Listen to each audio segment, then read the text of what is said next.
There are three major differences between dating as an Asian guy versus dating as a majority. Now in this video, in this case, I'm talking about Western countries where Asians are in the minority. For example, the United States, Canada, the UK, Australia, South Africa. If you're an Asian guy in one of these countries, you're considered a minority, okay? If you keep watching this video, I'm gonna show you the dating hacks that I've developed with my clients that help you date the kind of girls that you want, even if you're just a minority guy. And if you're an Asian guy in an Asian country or any other country, these tips will help you as well because they're based on universal behavior patterns. Now, for those of you that don't know me, you might be wondering, who the hell is this dorky looking Asian guy and why should I listen to him? Fair question. My name is Giovanni. After 15 years of dating and over 10 years of being a coach, starting out as a dorky Asian guy who couldn't even get one date to becoming a guy who has gotten okay with his dating skills, and I've helped hundreds of clients find their ideal partners. So with that said, the first difference, if you're a minority Asian guy, is what we call unconscious social bias. You ever meet someone and they look so different than you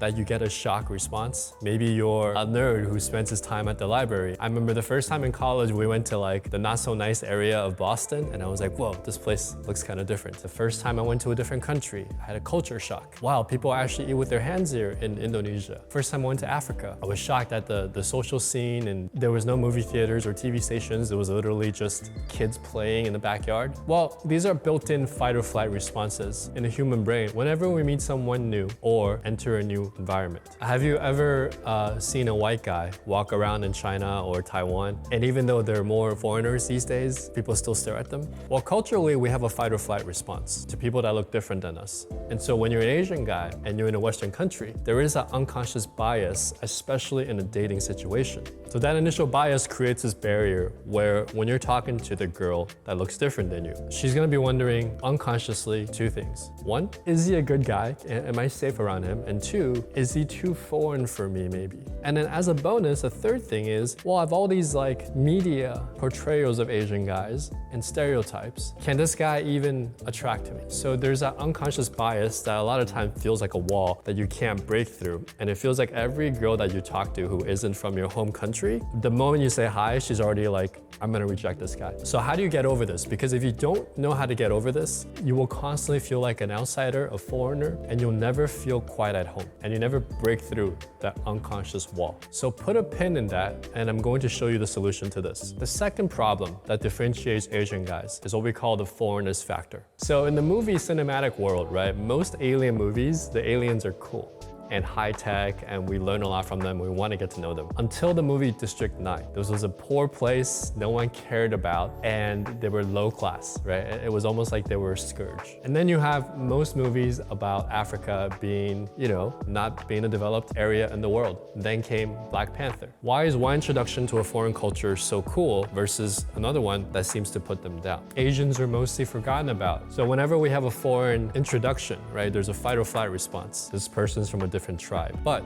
if you can present your tribe in a mysterious and intriguing way, you get to show other parts of your culture over time. Here's an example where the storyline is one of like high-tech, interest, intrigue, and then you get into the other parts of the culture, right? Which are now seen as like beautiful and interesting. Growing up as a diplomat's kid, I saw this happen in every country. In every country you go to, there are the people that show you a lot of their foreign attributes very quickly, and then there's people that know how to orchestrate this flow of introduction of foreign things. They made it really attractive. For example, when I first got to Indonesia, my dad took me out to meet some of his friends. And I remember I was already culture shocked, and I remember going to lunch and they were all eating with their hands. And I remember during that lunch, I started crying. And my dad got mad at me. He's like, why are you crying? Stop crying. I was probably 14 at the time. And I didn't realize that at that time, but I was crying because it was just, I was so shocked at everything, right? But had my dad taken me to maybe a nice Indonesian restaurant or maybe an Indonesian culture show, I might have been more receptive to the eating with your hands later on down the road. I might have seen it as interesting rather than just being completely shocked by all this change, all these things that seem different than what I'm used to.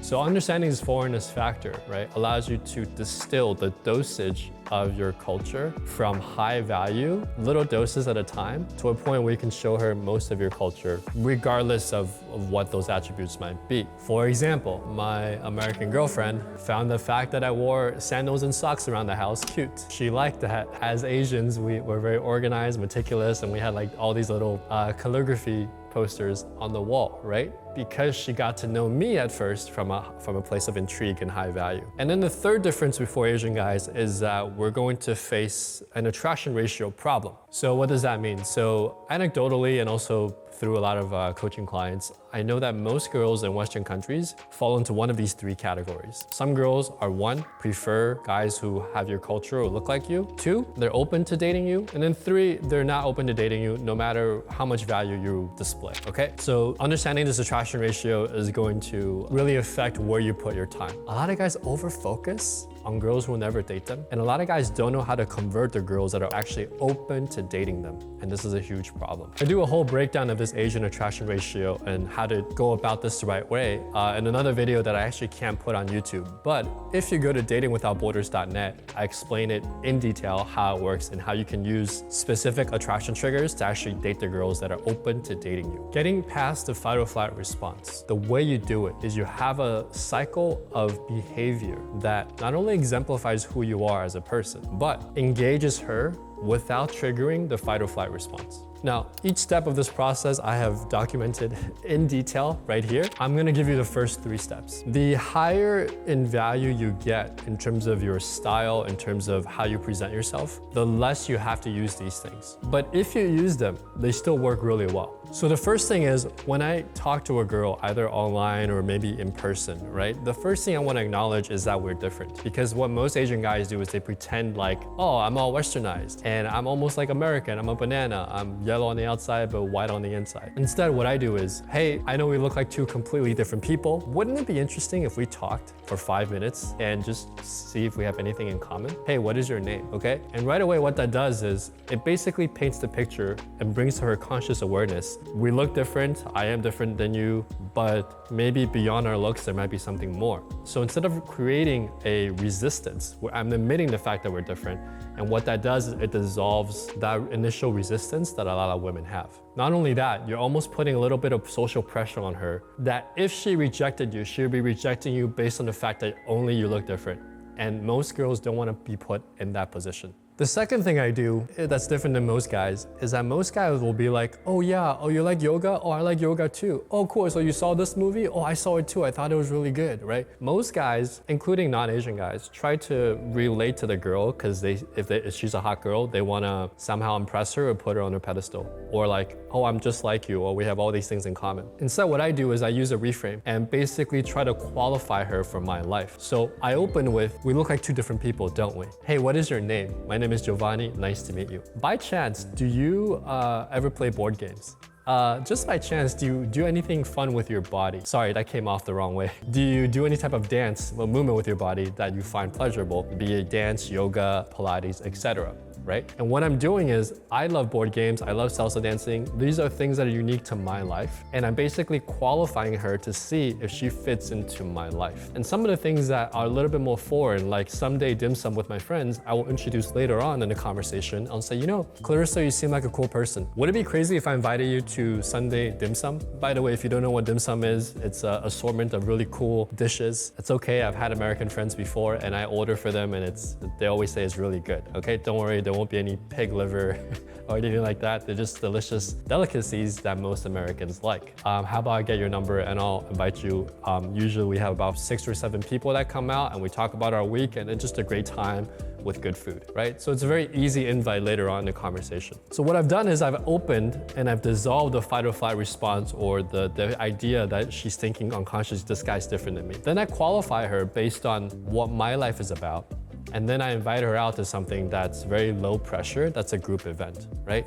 Now, if the conversation goes really well, I can still invite her out on a date, but I'm flexible because I'm not so pushy and needy for her to be a romantic relationship. A lot of times, if you're a foreigner, it's better to build out your circle and be a guy where things around you are happening and events are happening and you're the guy who's like part of it or planning it. And people tend to gravitate towards you and around you. And what happens is those people are gonna know girls who actually like you or prefer you. And over time, your circle just grows to a point where getting a girlfriend is an inevitability. So these steps, right, this is the beginning of the techniques of how to actually build a circle and have real conversations with women and even with high value guys as an Asian guy in a Western country. It's the same technique I've used to build an amazing social circle in a new city where I didn't know anybody. I've done it 3 times now in 3 different cities. The techniques I'm using are based on evolutionary psychology and overriding that foreignness factor, that unconscious bias that people have when you look like a foreigner. If you're in a Midwestern town, right? You're like, hey man, I'm the only Asian guy here. There's like a few other Asian guys and everyone else is white. I'm not in New York or LA or Toronto, like a multicultural city. What should I do, Giovanni? In that case, I feel you, right? Sometimes you do have to move to improve your social life, but there is one area in psychology that I think might help you. They have actually studied this in anthropology and evolutionary biology. There's a small percentage of people that are naturally attracted to people that look different than they do. The majority of people are attracted to proximity and people that are similar to them. The idea that opposites attract is just not supported by the actual real clinical evidence, right, from social experiments. But a small percentage of them are attracted to foreigners, and psychologists have wondered why is this the case. And evolutionary biologists have long hypothesized that a small percentage of the population are attracted to foreign people because it actually supports over generations gene variety, right? So that's why there's always a small group that's attracted to Asian guys. And now with the whole, K-pop movement, yes, it's also a cultural thing, but biologically, there are people that are always attracted to people that are very different looking than them, even though that's a small percentage of the population. So when you go about in a smaller town, just know that these opportunities exist, and you just have to figure out a way to be more subtle about it because you don't want to create a lot of unnecessary drama. Yes, I'm talking about, sometimes racism. I'm talking about getting into fights with military guys in San Diego, which I try to avoid as much as possible because I know I'll probably lose. So you have to make a decision. Do I move, or can I actually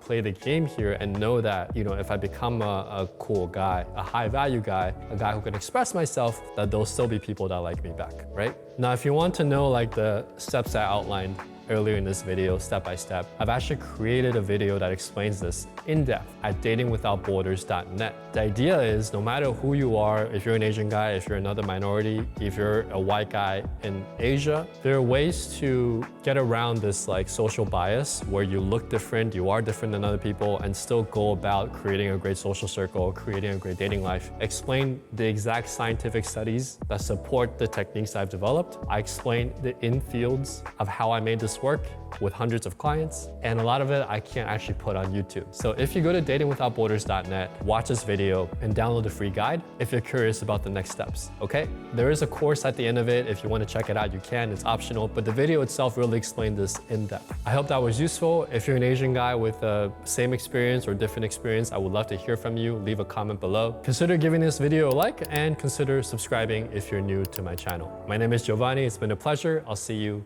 in the next one.